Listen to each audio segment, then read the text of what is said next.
in business and in life, one of the most important skills you can have is critical thinking. And Sean, you sent us a chart in our general group Slack about an exercise you can do to practice your critical thinking and to make sure that you're being kind of a skeptic. Yeah. Yeah, it's very important, and there's a process that people have to go through. And I think it's more important in today's world. We're in this information age where you have so many things coming at you. There's different agendas, there's, different ideologies. How do you know what's real and what's not? And that's called critical thinking. And there's a process, like you said, to critical thinking. I think it's the who, the what, the why, the where, the when, and the how.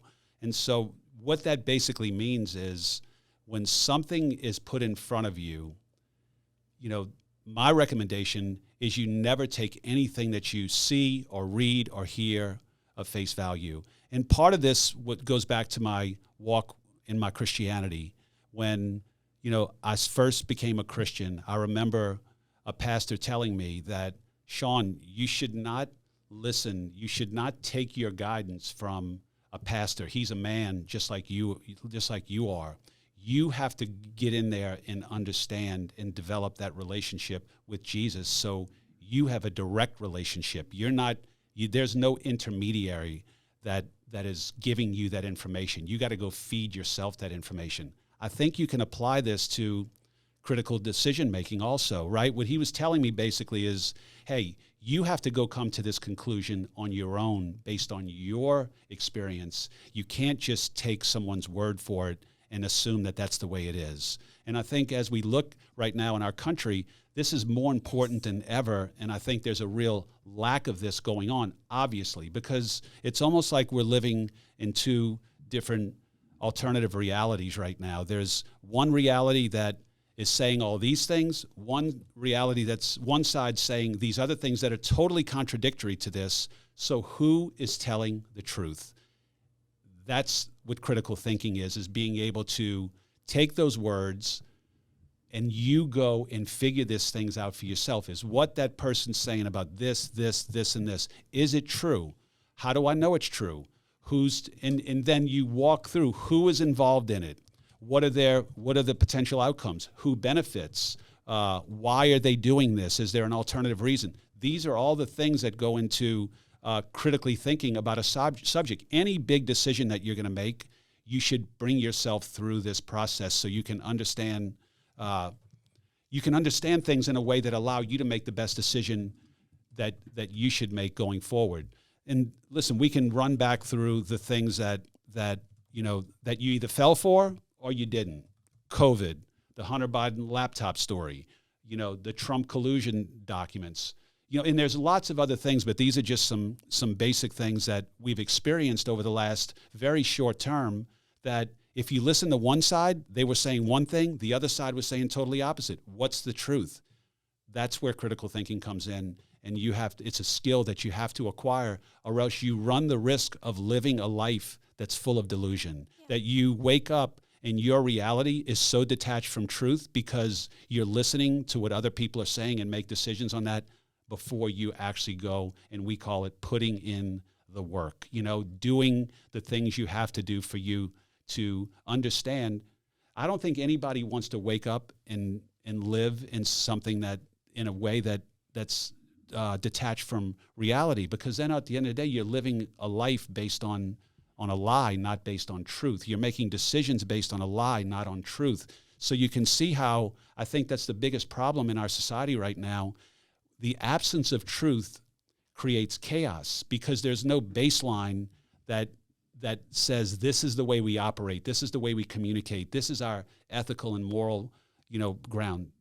Truth is the foundation of love. So you take truth out of a society, out of a country, it becomes chaotical like we're seeing it right now, right? It's like this one's saying this one's saying this one's doing this one's doing this. Who's right? Who's wrong? Well, guess what?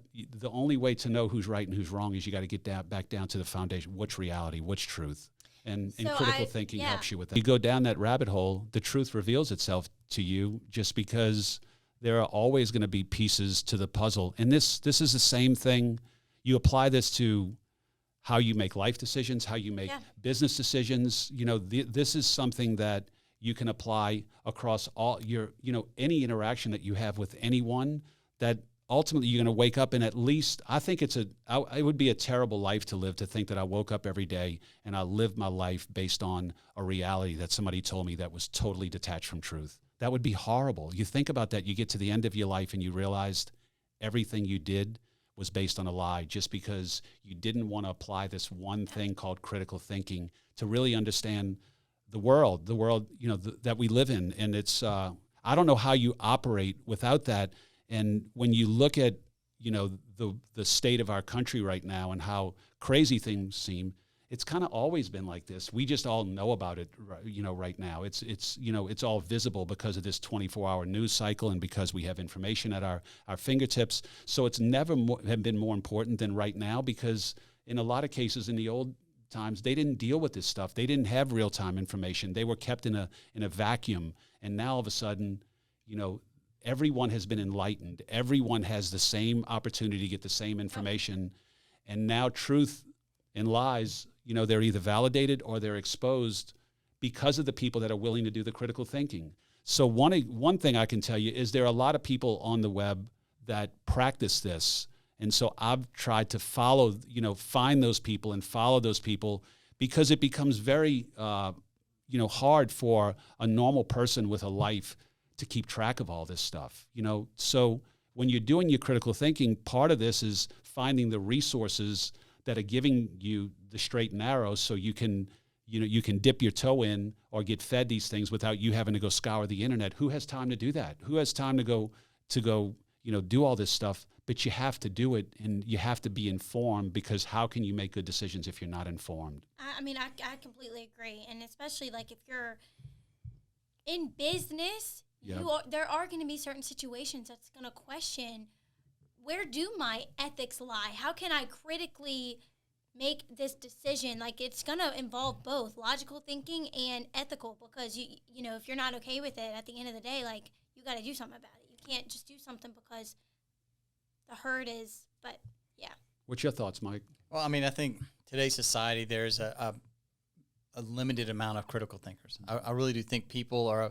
I think it's almost like the laziness of it. It's like people, everything we've done, like just thinking about like how this world has progressed, and we've made like life is so easier. Like fast food's booming because nobody wants to cook.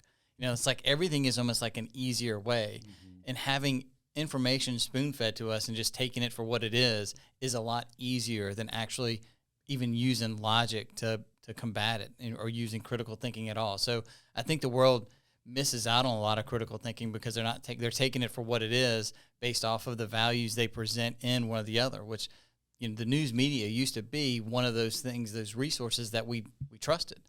And since they've recently put out a lot of they've been called to the carpet with some bad stuff, that now has kind of opened people's eyes to saying maybe I should find this information on my own.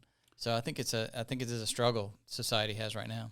Yeah, and our founding fathers, when they set up, the three branches of government, one of the things that they were very clear about is that the populace, the lawmakers, the people making law, it was their responsibility and the people's responsibility to get educated about that law. Like that, laws that are being passed without the populace being educated on what the legislation and laws are is a real problem. And it was pointed out in the beginning, it's one of the things that our founding fathers talked about, is that you have to continually educate the populace, because if they're not educated, they'll fall for anything. And that's what's happening right now. People have detached themselves from politics, understanding, being involved, being a part of their community. They don't know what's going on. They're kind of in their own little world. We're all running around in our own little world. I'm just as guilty of it as anyone else. But therefore, if you're not educated, then how are you making your decisions at the end of the day? Are you just making your decisions based on who you like, or what party it is, what ethnicity, what race? Those are not solid decision-making processes. Those are all, more in line with religious beliefs or cult beliefs, not about understanding what's going on in the country. So I think it's this is the founding fathers talked about this back when the country was formed, that if the populace is not educated, it's going to lead to chaos, and that's what we're looking at right now.